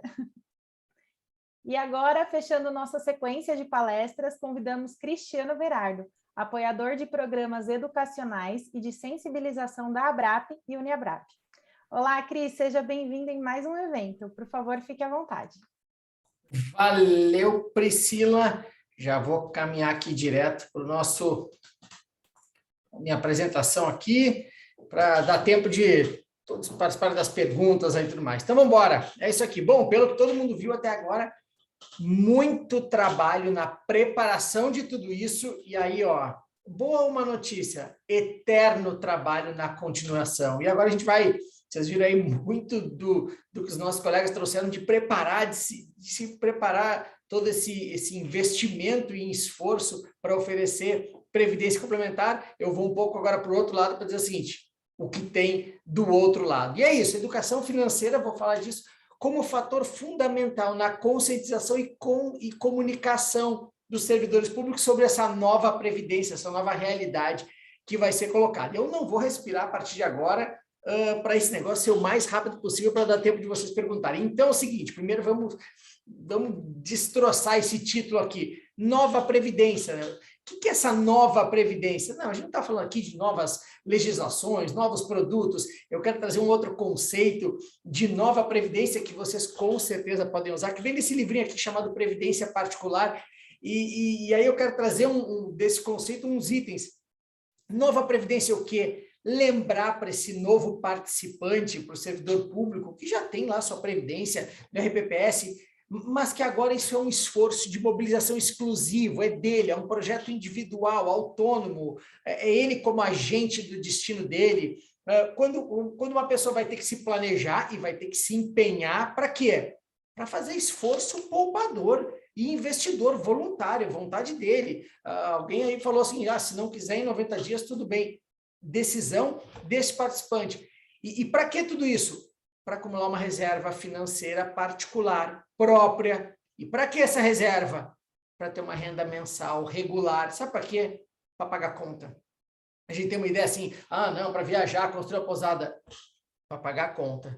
E um dos melhores recursos, instrumentos para fazer isso, eu não tenho a menor sombra de dúvida, claro, milito no setor há quase 10 anos, é a previdência privada. Então é isso, essa nova previdência que vocês, a partir de agora e de em breve, vão ter que vender, compartilhar, disseminar, é isso, é esse esforço individual das pessoas.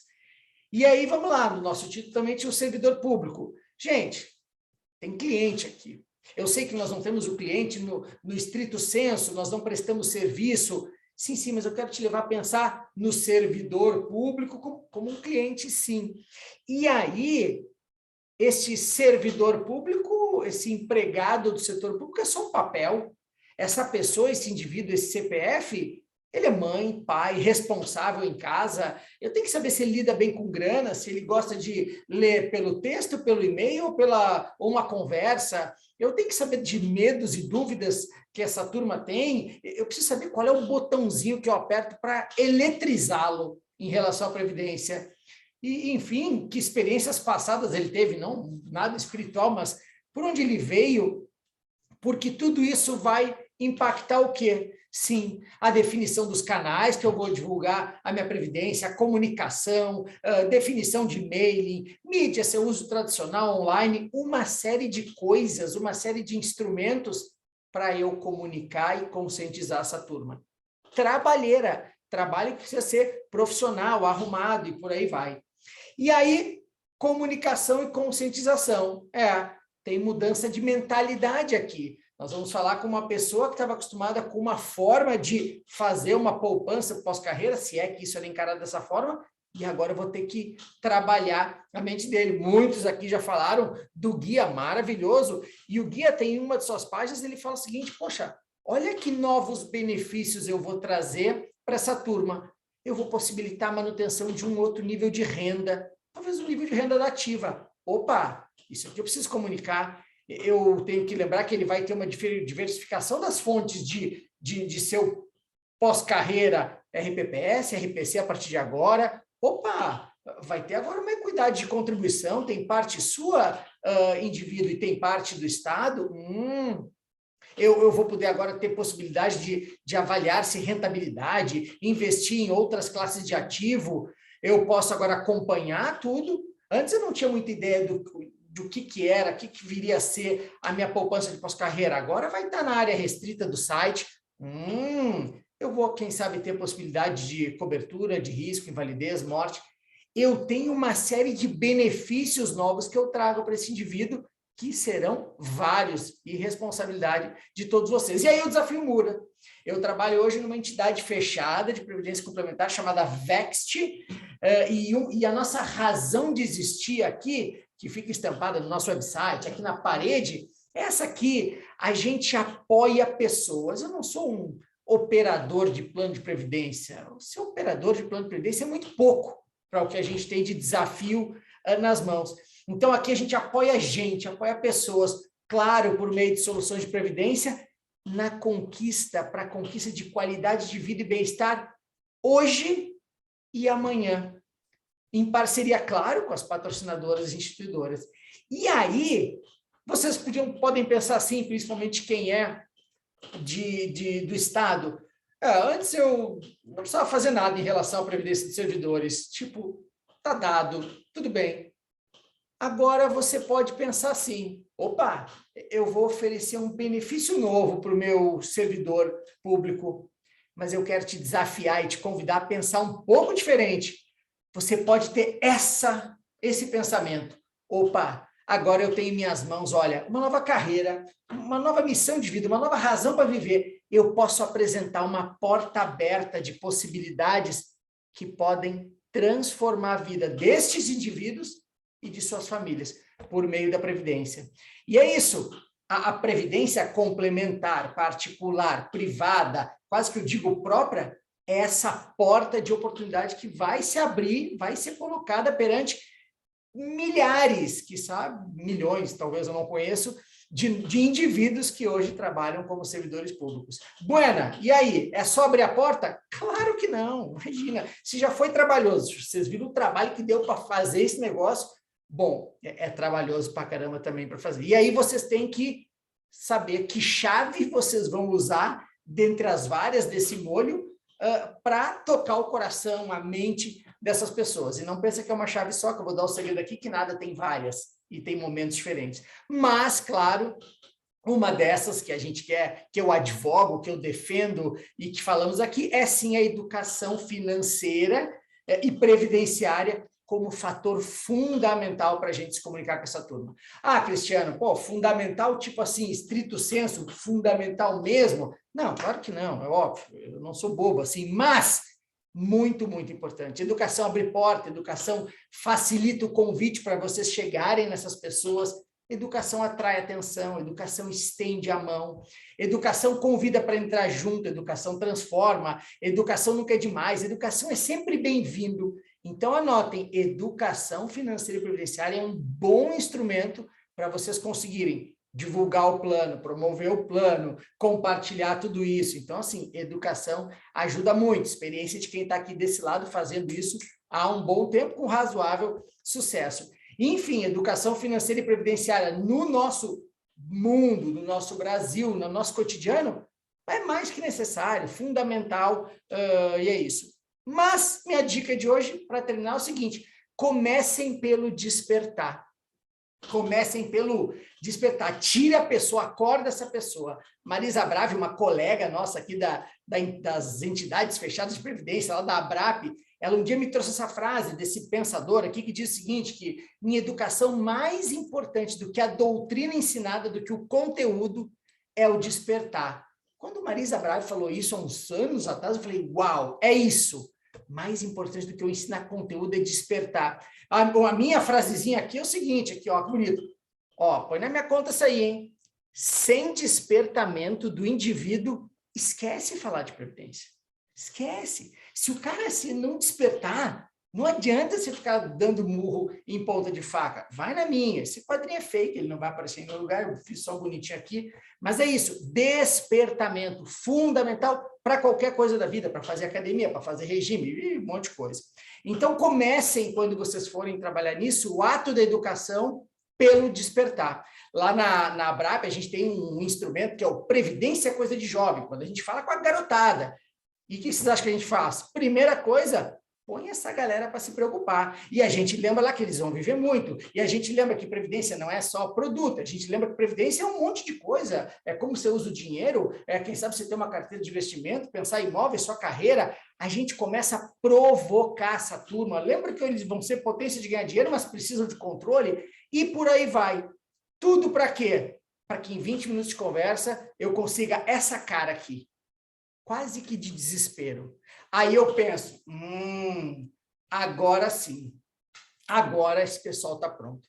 E educação financeira e previdenciária, eu brinco, é olho no gato e olho no peixe, é olho no presente e olho no futuro. O website da ABRAP, né, Associação Brasileira das Previdências, das Entidades de Previdência Complementar, está lá na sua homepage, foco no futuro, mas atuação no presente. Olho no gato, olho no peixe. Eu não construo o futuro sem um presente dirigente. Então, não adianta assim, futuro, previdência, meu plano. Sim, mas tem que tomar essa decisão hoje. E aí sim, depois de vocês tentarem despertar a turma, aí ensina sobre juro real, sobre longo prazo, sobre o poder dos juros compostos, sobre perfil de investimento. Aí vocês vão ter, olha, eu anotei aqui, uma infindável quantidade e variedade de assunto para levar para essa turma. Até chegar, claro, nos regulamentos, nos regulamentos de perfis de investimento, do plano, do que é um BPD, o que é classe ativo, e por aí vai. Tem muito trabalho para fazer. Buena, tudo isso é muito complicado? É muita informação? É. E aí o que faz? Porque vocês têm o Google. Quem fala de educação, vocês têm muita gente no Brasil que vocês podem, depois de avaliar, convidar para apoiar vocês, para ajudar, mas meu chamamento aqui é o seguinte, chama a entidade fechada de previdência complementar, que eu represento aqui, por exemplo, mas eu não estou nesse processo de vocês, mas que vai apoiá-los. Chama a turma deles, eles sabem fazer isso. Contem com a Abrap. A Abrap, como associação, nos ajuda muito. Vocês têm a UniAbrap, lá tem curso, tem conteúdo muito relevante. A gente tem o maior congresso de previdência complementar do mundo. Eu encho a boca para falar, mas é o do mundo. A gente tem uma revista bimestral, cada 2 meses, com conteúdo profundo, arrumado, útil, atual. Enfim, nós temos Conecta para fazer conexões de negócios para as nossas realidades, mídias sociais à vontade, enfim. O meu convite é esse, agora é com você, agora é com vocês todos, para quê? Para usar a educação financeira e previdenciária como fator fundamental na comunicação e conscientização desses novos clientes que estão entrando nesse mercado dos servidores públicos, sobre essa nova realidade previdenciária que vai ser a previdência complementar deles. Então, esse é o meu recado. Se tinha trabalho lá antes, vou falar, tem muito trabalho aqui pela frente. Priscila, te devolvo aí a palestra, a apresentação para essa turma aí. Cristiano, muito obrigada pela excelente participação e parceria de sempre. Sem dúvidas, todas as palestras agregaram muito conhecimento a todos nós. Esperamos que todos tenham aproveitado muito essa oportunidade. Por isso, para sanar as dúvidas do público que nos assiste, partiremos agora para o nosso momento de debate. Então, convidamos a doutora Daniela Gouveia, advogada atuante na área de previdência complementar, privacidade, proteção de dados e compliance, para comandar este momento. Doutora Daniela, a palavra é sua. Obrigada, Priscila. Boa tarde a todos. Eu quero agradecer imensamente o convite da Abrap, elogiar todos os palestrantes aqui. É bem dá entusiasmo, né? Falar do regime de previdência complementar dos servidores públicos. A gente tem que dar suavizar um pouco a questão da obrigatoriedade no sentido, como o próprio Cristiano coloca aqui, da educação. Estamos vivendo aí uma nova era da previdência complementar dos servidores públicos. Eu acho que a conscientização é fundamental. Nós, enquanto sociedade, eu acho que é um trabalho conjunto, né? As entidades com sua experiência, a sociedade, a própria Abrap, dentre outros órgãos, a convencê-los disso aí. Infelizmente, a emenda constitucional ela chegou em 2019, mas tivemos a questão pandêmica e isso deu uma travada um pouco no processo de implementação, mas eu sou bastante otimista que essa emenda traz muitas oportunidades, não só para o nosso segmento de previdência complementar, mas também como uma solução de solvência para as contas públicas. Então, a gente tem aí um novo perfil de investidor, que são os nossos servidores públicos, que vamos aí recebê-los de braços abertos e mostrar para eles, né, que é um sistema seguro, como bem colocou a nossa querida Cláudia, uma governança transparente. Eu acho que tudo isso vai favorecer para a sedimentação, para a efetivação da implementação. Eu estou aqui com um árduo trabalho, tivemos muitas perguntas, quero agradecer a participação de todos vocês, isso é muito importante. E aí eu vou tentar abarcar a maior quantidade aqui de perguntas, mas depois Priscila pode passar o e-mail, nem isso, Priscila, para que os demais inscritos possam direcionar essas perguntas e a gente possa, na medida do possível, encaminhar para os nossos palestrantes e respondê-las. Eu acho que a primeira pergunta seria para a Márcia Inarlon, né? O prazo constitucional para a instituição da Previdência Complementar transcorreu em novembro de 2021. Apesar da prorrogação do prazo por portaria, não há possibilidade de alguma sanção pelo descumprimento do prazo constitucional por parte do MP ou Tribunais de Contas? Obrigado, Daniela. Acho que eu posso responder essa aí, né? Acho que o primeiro ponto é deixar claro que o prazo estabelecido na emenda, ele venceu em novembro de 2021. Quando nós, na competência que o Ministério do Trabalho tem, prevista no artigo 9º da Lei 9717 de 98, editamos a portaria, nós apenas alteramos esse critério para fins de emissão do certificado de regularidade previdenciária. Se nós tivéssemos mantido para fins do CRP a exigência em novembro de 2021, provavelmente nós teríamos quase 2.000 entes que teriam ficado irregulares, teriam ficado sem o CRP e teriam ficado sem acesso a transferências de recursos da União. Esse mesmo processo nós fizemos lá em 2020 em relação à adequação das alíquotas de contribuição para os regimes próprios. Concedemos um prazo adicional para fins do CRP.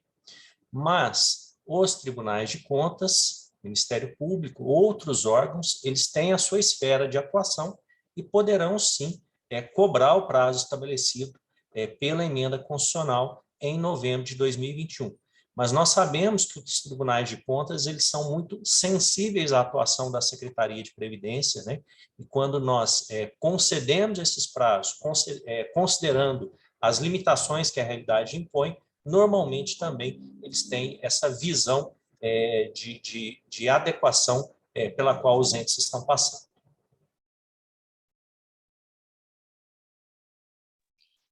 A segunda pergunta vai para o Lúcio. Um dos nossos inscritos perguntou o seguinte: se na lei do ente consta que o início da vigência do RPC se dará com a publicação da aprovação do convênio de adesão e a entidade fechada de previdência complementar selecionada se utiliza do licenciamento automático, faz-se necessário aguardar a publicação da portaria ou considera-se como aprovado na data do envio à Previc? Será que poderíamos sugerir aos entes para colocarem essa questão do licenciamento automático na sua lei, uma vez que o RPC já passa a viger automaticamente nesse caso? Obrigado pela pergunta. Quem fez a pergunta, Daniela? Só para o nome? Você tem? Só para dizer o nome da pessoa? Deixa eu dar uma verificada aqui. Acho Bom, que obrigado não pela... aparece aqui para mim. Depois eu passo para você. Tá. O licenciamento automático, né? Então, assim, que eu entendi da pergunta, o que vale é a data do protocolo. Então, na portaria, vai constar a data do protocolo. Então, o licenciamento automático, né, quando ele for protocolado, essa data é que vai constar na portaria. Certo, obrigada. Vamos aqui para a terceira pergunta, que vai para a Cláudia. Como o panorama apresentado acerca da análise da qualificação, critérios e requisitos no processo de seleção da entidade, pergunto: o ente instituidor do regime de previdência complementar pode promover a análise desses critérios através de notas 0 a 10, ou se pode analisar os critérios por meio de atendimento integral, parcial ou não atende? Como você sugere promover a análise dos critérios de preenchimento dos requisitos? Oi, Daniela, eu vou responder pela Cláudia, estou brincando. Desculpa, Adriana. Deixa eu te falar uma coisa, eu tenho uma irmã que se chama Cláudia, e eu sou confundida com Cláudia desde pequena. Então, parece incrível, isso é incrível, adorei. Você parece minha prima, me chamando de Cláudia. Me desculpa, Imagina, Adriana, só para descontrair, só para dar uma brincada. Muito obrigada pela pergunta. Foi, acho que, Vitor que fez essa pergunta, já tinha visto ali no Perguntas e Respostas. E, Vitor, eu, na verdade, não refleti sobre a melhor forma de se fazer um processo seletivo. Mas, considerando aí algumas referências, eu sugiro que você dê uma olhadinha na nota técnica complementar da Tricom, em que ela fala algo muito importante. Ela diz o seguinte: olha, neste caso, já foi feita uma análise precedente de que não vai haver licitação, mas vai haver um processo seletivo, e esse processo seletivo precisa ter alguns princípios norteando, né? Moralidade, impessoalidade, publicidade, transparência, economicidade, mas, acima de tudo, uma motivação, né? Além disso, há uma outra condição que deve ser analisada, que é permitir que esse processo ele tenha uma ampla participação, né? E que não haja nenhum critério que possa, eventualmente, comprometer a lisura desse procedimento de escolha, né? Então, eu diria que, em primeiro lugar, esses critérios precisam estar dispostos já no edital, né? Exatamente para ter essa aderência a esses princípios que regem a atividade, inclusive, licitatória, né? Para evitar também algum tipo de ruído em relação à concorrência, para não se estar privilegiando um ou outro requisito em detrimento de outras entidades. Então, é essencial que esse critério de seleção ele seja estabelecido no edital, e seja por notas, seja por atende, não atende, como você colocou, precisa haver essa motivação de como que eu vou chegar à melhor proposta. Então, tendo essas características todas, eu entendo que estariam cumpridos esses requisitos, esses princípios que norteiam o processo seletivo. Obrigada. Tá bom, Adriana, obrigada. E desculpa aí mais uma vez ter confundido o seu nome. Vamos aqui para mais uma pergunta direcionada a Narla e Márcia. Tivemos algumas perguntas relacionadas ao processo seletivo. É bom que a gente consegue aglutinar as respostas nessa mesma pergunta. Considerando que os gestores estão submetidos ao princípio da legalidade e que, segundo a legalidade estrita, devem cumprir aquilo que está escrito na lei, a que lei devemos nos referir para autorizar o processo de seleção, já que não encontro a sua previsão legal? Obrigado, Daniela, mais uma vez. Essa é uma questão bastante recorrente, né, essa dúvida, e ela é um dos temas que foram muito debatidos, né, lá desde o final de 2019, quando a emenda constitucional foi aprovada, e ao longo do ano de 2020, como os entes iriam definir qual a entidade responsável pela administração do seu plano de previdência complementar. E, de fato, não existe uma previsão legal expressa e clara a esse respeito, seja na legislação da previdência complementar, seja na legislação dos regimes próprios, seja na própria lei de licitações. E qual foi o papel da Secretaria de Previdência? Porque não cabe a nós dizermos se o processo seletivo para escolha dessa entidade foi o processo mais adequado ou não. Essa é uma matéria que a atuação é feita pelos tribunais de contas. E nós temos mais de 30 tribunais de contas no país. Então, o que nós procuramos fazer? Conversar com uma entidade que tem uma representatividade junto aos tribunais de contas, que é a Tricom, que não é uma associação dos tribunais de contas, ela não tem poder vinculante em relação aos tribunais, mas é uma associação dos membros dos tribunais de contas e entre as suas atribuições está a buscar criar uma certa uniformidade em relação a temas que são observados pelos tribunais, e aí constituir um grupo de trabalho.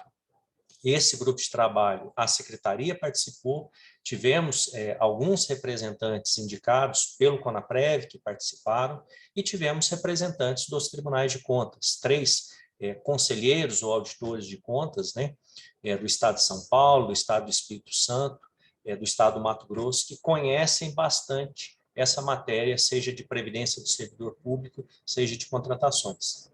E os estudos que foram feitos por esse grupo de trabalho indicaram que o processo específico da lei de licitações, de contratação pública, não seria o mais adequado para essa relação que se estabelece, mas que nós teríamos que observar aqueles princípios que estão estabelecidos lá no artigo 37 da Constituição em relação à publicidade, à transparência, à ampla participação, né? E se entendeu que o processo seletivo seria um instrumento adequado para isso.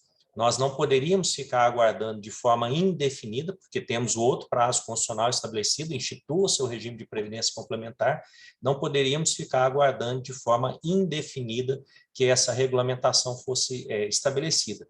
Mas a própria nota técnica da Tricom, ela reconhece que não há essa previsão legal expressa, e ela recomenda que se trabalhe para que isso venha a ser posteriormente definido na legislação para dar uma maior segurança jurídica.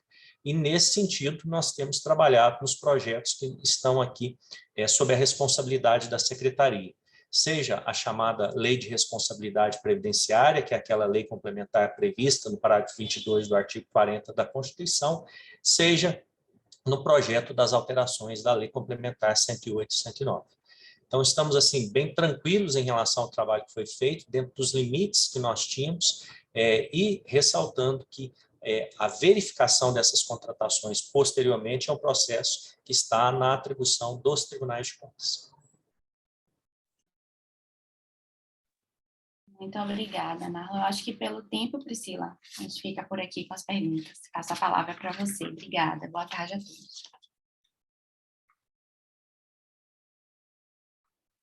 Doutora Daniela, muito obrigada pela moderação e obrigada também a todos que participaram enviando suas dúvidas. Felizmente, a participação foi muito grande, mas por conta do tempo não conseguimos responder todas as questões que chegaram. Por isso, como a doutora Daniela comentou, montaremos um documento com as perguntas e respostas para envio aos participantes do evento. Finalizando, então, agradecemos mais uma vez os palestrantes e ao público que nos assiste. Esperamos que este webinar tenha sido valioso e proveitoso para todos vocês. E chegamos ao fim, lembrando a você que nos assiste que a gravação ficará disponível no nosso canal no YouTube e disponibilizaremos também as apresentações aqui realizadas. Um bom final de tarde a todos e até a próxima. Tchau, tchau. Obrigado.